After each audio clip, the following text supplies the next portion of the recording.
আল্লাহর নবীর দেওয়া ভালো কাজগুলো যথেষ্ট নয় এদের জন্য। সালাতের পর কতগুলো কাজ আছে সবগুলো বাদ দিয়ে এরা নিজের একটা তৈরি করে নিয়েছে, এতেই কল্যাণ করছে।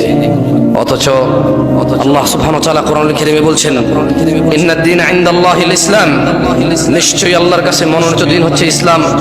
ওয়া মাখতালাফাল্লাযীনা উতুল কিতাবা ইল্লা মিন বা'দি মা জাআহুমুল ইলমু বাগিয়ান বাইনাহুম, আর যাদেরকে কিতাব দেওয়া হয়েছিল তারা কেবল পরস্পর একজন আরেকজন, হানাফি শাফি, মালাকি হাম্বলি, চিশতি সাবিরি, তরিকত হাকিকত, মারিফত শরীয়ত, এগুলো নিজেরা নিজেদের মধ্যে দ্বন্দ্বে।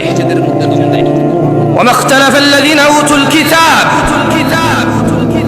তারা একজন আরেকজনের বিবাদে, একজন আরেকজনের ঝগড়া বিবাদে, নিজেদের দ্বন্দ্বে, নিজেদের কোন্দলে বিদ্বেষ পোষণ করেছে দ্বীনের প্রতি, ধর্মের প্রতি, আল্লাহর প্রতি, তার নবীর প্রতি, জান্নাতের প্রতি, জাহান্নামের প্রতি।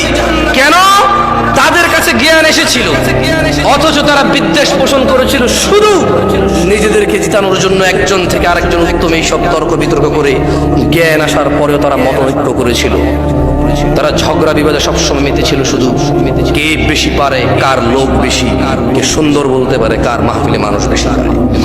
ওয়ামান ইয়াকফুর বিআয়াতিল্লাহ, আর যেই ব্যক্তি আল্লাহর আয়াত সমূহকে অস্বীকার করে, জেনে নাও দিনাজপুরবাসী, ফাইন্নাল্লাহা সারিউল হিসাব, নিশ্চয়ই আল্লাহ দ্রুত হিসাব গ্রহণকারী।